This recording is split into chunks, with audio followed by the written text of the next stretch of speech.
FCRA திருத்த மசோதாவை திரும்ப பெற கோரி சட்டமன்றத்தில் தனி தீர்மானம் கொண்டு வரப்பட்டது. தீர்மானத்தை முன்மொழிந்து பேசிய அமைச்சர் ராஜ்மோகன் இந்த மசோதா இயற்கை நீதிக்கு எதிரானதுன்னு குறிப்பிட்டாரு. சமூக சேவை நிறுவனங்கள் மற்றும் தொண்டு அமைப்புகளின் சுதந்திரமான செயல்பாட்டை பாதிக்கும் எஃப்சிஆர்ஏ திருத்தங்களை மத்திய அரசு திரும்ப பெற வேண்டும்னு தமிழக அரசு வலியுறுத்துவதா அவர் தெரிவித்தார். இந்த தீர்மானம் மீது உரையாற்றிய பல்வேறு கட்சிகள் உறுப்பினர்கள் தங்கள் கருத்துக்களை முன்வைத்தனர்.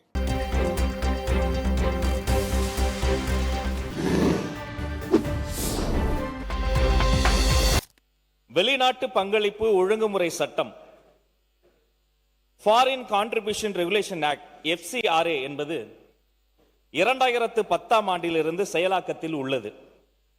இது இந்தியாவில் செயல்படும் தன்னார்வ தொண்டு நிறுவனங்கள், அமைப்புகள் மற்றும் தனிநபர்கள் வெளிநாட்டு ஆதாரங்களில் இருந்து நிதியை பெறுவதையும் பயன்படுத்துவதையும் ஒழுங்குபடுத்தும் ஒன்றிய அரசின் ஒரு சட்டமாகும்.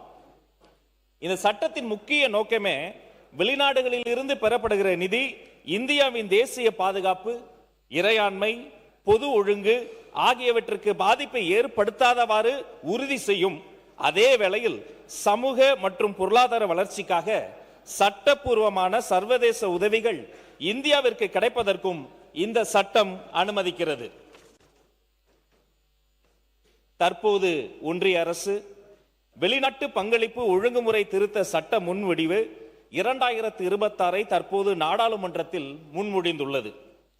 மாண்புமிகு முதலமைச்சர் அவர்களை சிறுபான்மையினர் சமூகத்தை சார்ந்த பல்வேறு அமைப்புகளின் தலைவர்கள் நேற்று 10/8/2026 சந்தித்து FCRA சட்ட திருத்தத்தால் சிறுபான்மையினர் நடத்தும் சமூக நலம், கல்வி, மருத்துவம் மற்றும் இதர நிறுவனங்களுக்கு ஏற்படும் பாதிப்புகள் குறித்து எடுத்துரைத்து சட்ட திருத்த மசோதாவை திரும்ப பெற வேண்டும் என கேட்டுக்கொண்டார்கள்.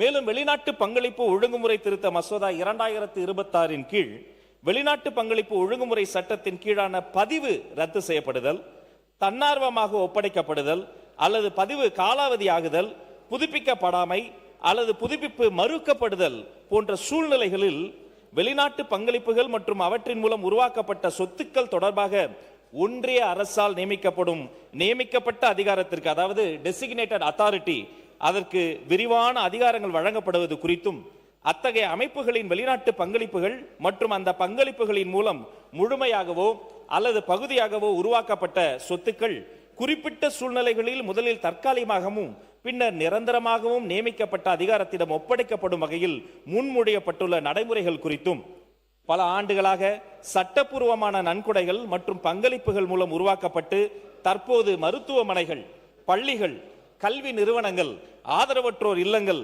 குழந்தைகள் மற்றும் முதியோர் பராமரிப்பு இல்லங்கள், வழிபாட்டு தலங்கள், சமூக நல கட்டமைப்புகள், ஆராய்ச்சி நிறுவனங்கள் மற்றும் பிற பொதுநல செயல்பாடுகளுக்காக பயன்படுத்தி வரும் சொத்துகள் ஒரு அமைப்பின் FCRA பதிவு புதுப்பிக்கப்படாதது அல்லது புதுப்பிப்பு மறுக்கப்பட்டது என்ற காரணத்தால் மட்டும் பாதிக்கப்படுவது குறித்தும், வெளிநாட்டு பங்களிப்புடன் உள்நாட்டு நிதியும் கலந்து உருவாக்கப்பட்ட சொத்துகள் முழுமையாக நியமிக்கப்பட்ட அதிகாரத்தின் கட்டுப்பாட்டிற்குள் செல்லக்கூடிய நிலை ஏற்படுவதால் சொத்துரிமை, நியாயமான நடைமுறை, விகிதாச்சார கொள்கை மற்றும் சட்டப்பூர்வமான சொத்துகளின் பாதுகாப்பு ஆகியவை தொடர்பாக சிறுபான்மை அமைப்புகளுக்கு பாதிப்பு ஏற்படும் என்றும் பல்வேறு கவலைகளை முதல்வரிடம் தெரிவித்தார்கள்.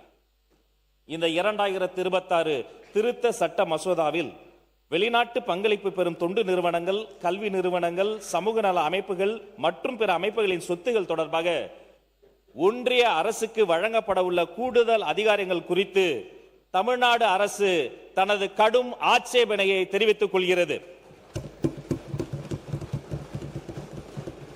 வெளிநாட்டு நிதி முறையாக பெறப்பட்டு சட்டத்திற்குட்பட்டு வெளிப்படையாக பயன்படுத்தப்படுவதை உறுதி செய்வது அவசியம் என்பதை தமிழ்நாடு அரசு ஏற்றுக்கொள்கிறது. அதே வேளையில் இத்தகைய ஒழுங்குமுறை நடவடிக்கைகள் கூட்டாட்சி தத்துவம், சட்டத்தின் ஆட்சி, இயற்கை நீதி, விகிதாச்சார கொள்கை மற்றும் சட்டப்பூர்வமான சொத்துரிமை ஆகிய அரசியல் அமைப்பு அம்சங்களுக்கு உட்பட்டதாக இருக்க வேண்டும். மாண்புமிகு பேரவைத் தலைவர் அவர்களே, முழுமையாகவோ அல்லது பகுதியாகவோ உள்நாட்டு நிதியால் உருவாக்கப்பட்ட சொத்துகள், குறிப்பாக உள்நாட்டு மற்றும் வெளிநாட்டு நிதி இரண்டையும் இணைத்து உருவாக்கப்பட்ட சொத்துகள் தன்னிச்சையாக அல்லது அளவுக்கு மீறிய அரசுடைமையாக்க நடவடிக்கைகளில் இருந்து பாதுகாக்கப்படுவதற்கான தெளிவான சட்ட பாதுகாப்புகளை ஏற்படுத்துமாறு இந்த மன்றம் வலியுறுத்துகிறது. மேலும் எந்த ஒரு வெளிநாட்டு பங்களிப்போ அல்லது சொத்தோ நிரந்தரமாக அரசிடம் ஒப்படைக்கப்படுவதற்கு முன் போதுமான முன்னறிவிப்பு, விளக்கம் அளிக்கும் வாய்ப்பு, காரணங்களுடன் கூடிய உத்தரவு மற்றும் சுயாதீனமான பயனுள்ள மேல்முறையீட்டு உரிமை ஆகியவை சட்டத்தில் உறுதி செய்யப்பட வேண்டும் என்று இம்மாமன்றம் வலியுறுத்துகிறது. ஒரு நிறுவனத்தின் FCRA பதிவு புதுப்பிக்கப்படாதது அல்லது புதுப்பிப்பு தாமதமானது என்ற காரணத்தால் மட்டும் அந்த நிறுவனம் சட்டவிரோதமாக வெளிநாட்டு நிதியை பயன்படுத்தியதாக எந்த குற்றச்சாட்டும் இல்லாத நிலையில் அந்த நிறுவனம் சட்டப்பூர்வமாக பெற்ற அல்லது உருவாக்கிய சொத்துக்களை தானாகவோ அல்லது அளவுக்கு மீறிய வகையிலோ இழக்க செய்யக்கூடாது. FCRA தொடர்பான எந்த ஒரு புதிய சட்ட கட்டமைப்பும் இயற்கை நீதி, விகிதாச்சார கொள்கை, சட்டப்பூர்வமான சொத்துரிமைகளின் மீதான பாதுகாப்பு, நியாயமான எதிர்பார்ப்பு மற்றும் கூட்டாட்சி தத்துவம் ஆகியவற்றை முழுமையாக மதிக்கும் வகையில் அமைய வேண்டும் என்று இம்மாமன்றம் வலியுறுத்துகிறது. மாண்புமிகு பேரவைத் தலைவர் அவர்களே, ஒன்றிய அரசுக்கு தமிழ்நாடு அரசு கூறுவது என்னவென்றால், தேசிய பாதுகாப்பை உறுதி செய்வதிலும் வெளிநாட்டு பங்களிப்புகளின் பயன்பாட்டில் வெளிப்படைத்தன்மையை உறுதி செய்வதிலும் தமிழ்நாடு அரசு உறுதியாக உள்ளது. அதே நேரத்தில் இத்தகைய நோக்கங்களை அரசியல் அமைப்பு சட்ட பாதுகாப்புகள், கூட்டாட்சி தத்துவம், நிறுவனங்களின் தன்னாட்சி, சட்டப்பூர்வமான சொத்துரிமைகள் மற்றும் பொதுச்சேவை நிறுவனங்களின் தொடர்ச்சியான செயல்பாடு ஆகியவற்றை பாதிக்காமல் அடைய முடியும் என்றும் தமிழ்நாடு அரசு உறுதியாக நம்புகிறது. எனவே மேலே விவரிக்கப்பட்ட ஆட்சேபனைகளின்படி வெளிநாட்டு பங்களிப்புகளுடன் தொடர்புடைய சொத்துக்களை அரசின் கட்டுப்பாட்டிற்குள் கொண்டு வருதல், நிர்வகித்தல் மற்றும் அப்புறப்படுத்துதல் தொடர்பான சட்ட திருத்த மசோதாவை ஒன்றிய அரசு உடனடியாக திரும்ப பெற வேண்டும் என்று நமது அரசு ஒன்றிய அரசை வலியுறுத்தும். இந்த தீர்மானத்தை சட்டப்பேரவை ஒருமனதாக நிறைவேற்றிட கேட்டுக்கொள்கிறேன். தீர்மானம் படிச்சிருங்க.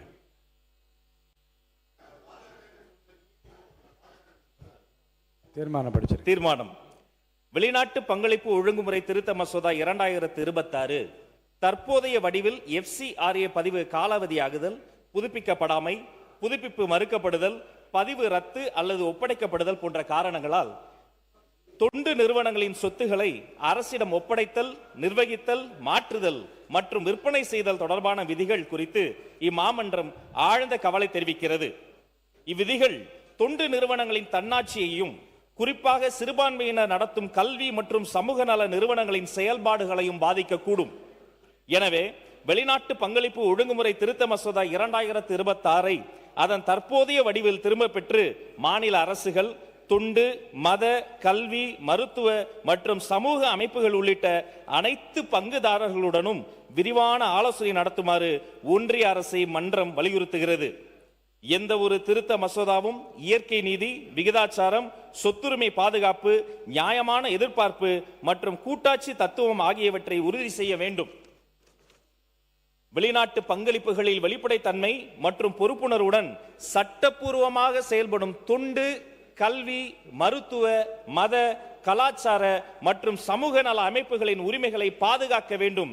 எனவே வெளிநாட்டு பங்களிப்பு ஒழுங்குமுறை திருத்த மசோதா 2026 அதன் தற்போதைய வடிவில் திரும்ப பெறுமாறு ஒன்றிய அரசை தமிழ்நாடு சட்டமன்றம் ஒருமனதாக வலியுறுத்துகிறது. FCRA பத்தி நம்ம பேசியிருக்கோம். அது இன்றைக்கு ஃபாரின்ல இருந்து புறவழி வாசலில் இந்தியாவுக்குள் வரும் அந்த நிதியை சரியான முறையில் இந்த அரசு நீங்க பார்த்துக்கொள்ளணும். ஏன்னா அந்த நிதியை நீதியின் மூலமாகவும் லஞ்சம் ஊழலுக்கு அப்பாற்பட்டு தவறான பாதையில் அந்த பணம் இங்கு வருவதை நிச்சயமாக இந்த அரசு தடுக்கும் என்பதை நான் உறுதியா நம்புறேன். லஞ்சம் ஊழலுக்கு அப்பாற்பட்டு ஒரு நேர்மையான ஆட்சியை கொண்டு வர வேண்டும் என்று சொன்னதும் முதலில் நமது கேப்டன் அவர்கள் என்பது எல்லாருக்கும் தெரியும். இந்த அரசும் அந்த லஞ்சம் ஊழலை எதிர்த்து கொண்டிருக்கிறது. அந்த வகையில் அந்த FCRA பணம் எந்த வகையிலும் பின்புற வாசல் வழியாக தவறான ஒரு செயல்களுக்காக எந்த விதத்திலும் வராமல் தடுக்க வேண்டியது இந்த அரசின் கடமை என்பதையும் இந்த நேரத்தில் நான் தெரிவிச்சுக்கிறேன். தீர்மானத்தையுமே தேசிய முற்போக்கு திராவிட கழகம் வரவேற்கிறது என்பதை கூறி எனக்கு வாய்ப்பு கொடுத்த பேரவைத் தலைவருக்கு நன்றி கூறி விடைபெறுகிறேன். நன்றி, வணக்கம். இந்த மார்ச் 25ஆம் தேதி 2026 இந்த வெளிநாட்டு பங்களிப்பு திருத்த மசோதா சட்டம் நாடாளுமன்றத்தில் முன்மொழியப்பட்டிருக்கிறது. அது எதிர்நிலையில் இன்றைக்கு பரிசீலனையில் இருந்து கொண்டிருக்கிறது. இந்த சட்ட திருத்த மசோதா சமூக நல மேம்பாட்டிற்காக வலு சேர்க்கிற, குறிப்பாக ஒடுக்கப்பட்ட பகுதி மக்கள், ஆதரவற்றவர்கள், முதியோர்கள், பெண்கள், குழந்தைகள் அவர்களுடைய கல்வி, மருத்துவம், பொருளாதாரத்திற்காக உயர்வுக்காக செயல்பட்டு கொண்டிருக்கிற சமூக சங்கங்கள், தன்னார்வ தொண்டு நிறுவனங்கள், சிறுபான்மையினர் கல்வி, அதே போல இன்றைக்கு மருத்துவமனை வழியாக உதவி புரிந்து கொண்டிருக்கிற இந்த தன்னார்வ நிறுவனங்கள் அத்தனையும் இன்றைக்கு மிகப்பெரிய அளவில் அன்னைக்கு ஒடுக்குகிற சட்டமாக இந்த சட்டம் இன்றைக்கு நாடாளுமன்றத்தில் முன்மொழியப்பட்டிருப்பதை கட்சியினுடைய எல்லைகள் கடந்து அவர்கள் இன்றைக்கு எதிர்த்திருக்கிறார்கள், பரிசீலனையில் இருக்கிறது. எனவே நாட்டினுடைய பன்முகத்தன்மைக்கும் மதசார்பற்ற பண்புகளுக்கும் வலு சேர்த்து கொண்டிருக்கிற இந்த நிறுவனங்கள், இந்த சமூக சங்கங்கள் இன்றைக்கு தடுக்கிற ஆயுதமாக அந்த சட்டம் வந்துவிடக் கூடாது என்பதற்காகத்தான் நம்முடைய முதல்வர் அவர்கள் உணர்ந்து இன்றைக்கு ஒடுக்கப்பட்ட பகுதியின் மக்களாக நின்று இந்த சட்டம் உடனடியாக திரும்ப பெற வேண்டும் என்று தமிழ்நாடு அரசு கொண்டு வந்திருக்கிற இந்த வெளிநாட்டு பங்களிப்பு திருத்த சட்டத்தை இந்திய கம்யூனிஸ்ட் கட்சி இன்றைக்கு நீங்கள் கொண்டு வந்திருக்கிற இந்த தனி தீர்மானத்தை நாங்கள் ஆதரித்துக் கொண்டிருக்கிறோம். எஃப்சிஆரை வேணான்னு சொல்லல. FCR is there. அதாவது சில திருத்தங்கள், ஏன்னா நடைமுறையில் என்னென்ன சிக்கல்கள் எல்லாம் பார்த்துருக்காங்களோ அதை ரெக்டிஃபை பண்ணணும், அதாவது ஒரு ரெகுலேட் பண்ணணும்.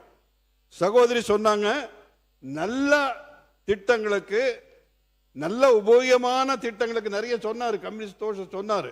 அதுக்கெல்லாம் மறுப்பு இல்லை, தவறாக பயன்படுத்தி விடக்கூடாது. ஆனால் என்ஜிஓ ஆனாலும் சரி, ட்ரஸ்ட் ஆனாலும் சரி, என்னுடைய அமைச்சர் பெருமக்கள் எல்லாம் ஏற்றுக்கொள்வார்கள் நினைக்கின்றேன். சில சட்ட திட்டங்கள் இருக்கு, ரெனியூல் இருக்கு, அதாவது அது ஒரு எக்ஸிஸ்டன்ஸ் வேணும்னா ஒரு ரெகுலேஷன் இருக்கு. அது ட்ரஸ்ட் எல்லாத்தையும் ஒரு ரெகுலேட் ரிஜிஸ்ட்ரேஷன் இருக்கு, ரெனியூல் இருக்கு, எல்லாமே இருக்கு. அந்த மாதிரி ஒன்றும் பண்ணாமல் ஒரு பணத்தை எல்லாம் பெறது, சரியான அக்கௌண்டபிலிட்டி இல்லாமல் அப்படியெல்லாம் இருக்கக்கூடாதுன்றதுக்காக சில திருத்தங்களை தான் கொண்டாடுறாங்களே தவிர எஃப்சிஆரை நல்ல இந்த மாதிரி சமூக திட்டங்களுக்காக வர்ற பணத்தை மத்திய அரசு நிச்சயமாக அவங்க எதிர்க்க கிடையாது. இது வரைமுறைப்படுத்த வேண்டும், நல்ல காரியங்களுக்கு உபயோகப்படுத்த வேண்டும். மோசமான காரியங்களுக்கு, தேசத்தின் நலனுக்கு எதிரான காரியங்களுக்கு இந்த பணம் எல்லாம் சென்றுவிடக்கூடாது என்ற நல்ல அக்கறையுடன் தான் மத்திய அரசு இந்த திருத்தத்தை கொண்டு வந்திருக்கின்றது. ஆகவே இந்த திருத்தம் அவசியம் என்று எங்களுடைய பாரதிய ஜனதா கட்சி எதிர்பார்க்கின்றது. 2026 மூலம் சட்டப்பூர்வமாக செயல்படும் தொண்டு நிறுவனங்களின் தன்னாட்சியையும், குறிப்பாக சிறுபான்மையினர் நடத்தும் கல்வி மற்றும் சமூக நல நிறுவனங்களின் செயல்பாடுகளையும் பாதிப்படையக்கூடாது என்பதில் அனைத்திந்திய அண்ணா திராவிட முன்னேற்றக் கழகம் உறுதியாக உள்ளது. இந்த சட்டத்தின் சாதகமான அம்சங்கள்: வெளிநாட்டு நிதியின் வெளிப்படைத்தன்மை, வெளிநாட்டிலிருந்து பெறப்படும் நிதி முறையாகவும் சட்டப்படி அனுமதிக்கப்பட்ட நோக்கங்களுக்காகவும் பயன்படுத்தப்படுவதை உறுதி செய்ய உதவும். நிதி முறைகேடுகளை தடுக்கும் எஃப்சிஆர்ஏ விதிகளை மீறி வெளிநாட்டு நிதியை பயன்படுத்தும் நிறுவனங்களை கண்காணிக்கவும் நடவடிக்கை எடுக்கவும் வலுவான கட்டமைப்பை உருவாக்குகிறது. வெளிநாட்டு நிதியில் உருவாக்கப்பட்ட சொத்துக்களுக்கு தெளிவான நடைமுறை. எஃப்சிஆர்ஏ பதிவு ரத்து செய்யப்படும் போது அல்லது புதுப்பிக்கப்படாத போது அந்த நிதியில் உருவாக்கப்பட்ட சொத்துக்களை எவ்வாறு நிர்வகிப்பது என்பதற்கு நடைமுறை ஏற்படுத்தப்படுகிறது. பொதுநல நோக்கில் சொத்துக்களை பயன்படுத்தும் வாய்ப்பு. சட்டப்படி நிரந்தரமாக அரசிடம் ஒப்படைக்கப்படும் சொத்துக்களை பொதுநல தேவைகளுக்கு பயன்படுத்துவதற்கான வழிவகை செய்யப்படுகிறது. தண்டனை விதிகளில் நியாயமான மாற்றம். சில எஃப்சிஆர்ஏ குற்றங்களுக்கு அதிகபட்ச சிறை தண்டனை 5 ஆண்டுகளிலிருந்து 1 ஆண்டாக குறைக்கப்படுகிறது. இந்த சட்டத்தின் எதிர்மறையான அம்சங்கள்: பதிவு செய்யப்படாத போதும் சொத்துக்கள் பாதிக்கப்படலாம். எஃப்சிஆர்ஏ பதிவு புதுப்பிக்கப்படவில்லை என்ற காரணத்திற்காகவே வெளிநாட்டு நிதியில் உருவாக்கப்பட்ட சொத்துக்கள் அரசின் கட்டுப்பாட்டிற்குள் செல்லும் வாய்ப்பு உள்ளது. உள்நாட்டு நிதியும் பாதிக்கப்படக்கூடிய நிலை. ஒரு சொத்து வெளிநாட்டு நிதி மற்றும் உள்நாட்டு நிதி இரண்டையும் கொண்டு உருவாக்கப்பட்டிருந்தால் முழு சொத்தும் முதலில் கட்டுப்பாட்டுக்குள் கொண்டு வரப்படும் நிலை ஏற்படலாம். இயற்கை நீதிக்கான பாதுகாப்பு அவசியம்.